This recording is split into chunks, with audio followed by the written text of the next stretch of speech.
Díríonn an físeán seo ar Microsoft OneNote agus conas é a chur a bhaimiid i thiomaranga.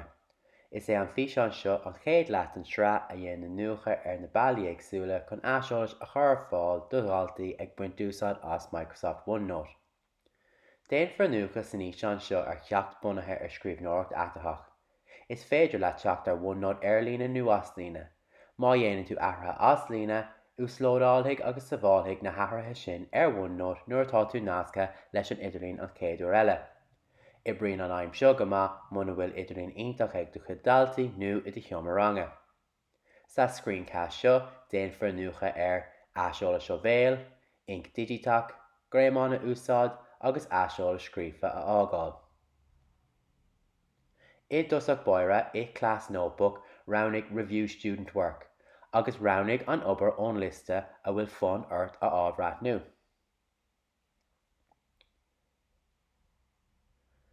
Sa sampla seo brathnóid i dosach ar aiseolas ó bhéal. Chun aiseolas ó bhéal a úsáid, clicáil ar Insert agus an sin ar Audio. Ní bhfuiltar aiseolas ó bhéal níos faide ná 9 second a chur ar fáil. Nuair a hafatar an aiseolas, clicáil ar Stop agus ceanglíonn sé seo an táseolas leis an gcapéis. Is féidir leis an múntóir an táseolas seo a bhogad timpeall an leithnig trí clicáil agus tarraing ar an graffic fuama.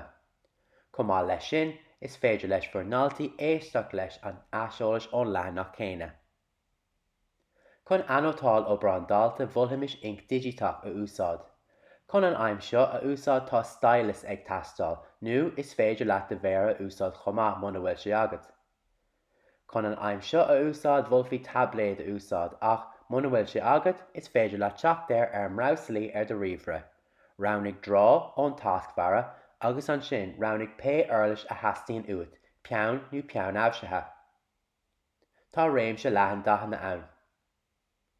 Ina hananta sin, tá tú in ann tús athrú, agus má dhéanann tú botún tá scriosáin ann chomh má bhíonn sé ag teastáil.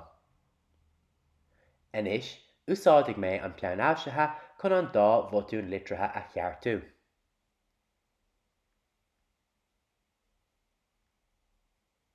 Ina hananta sin, déad bhí gréamáin a chur ar an gcapéis. Té go dtí an áit a bhfuil tú ag éirí an gréamána ágáil. Rounnig Insert agus an sin ar Stickers. Tá réimse leathan gréamáin ann. Cosúil leis aiseolas an bhéal, is féidir leat an gréamáin a bhogad go dtí Pé áit ar an leathnach trí clicáil agus tarraing air.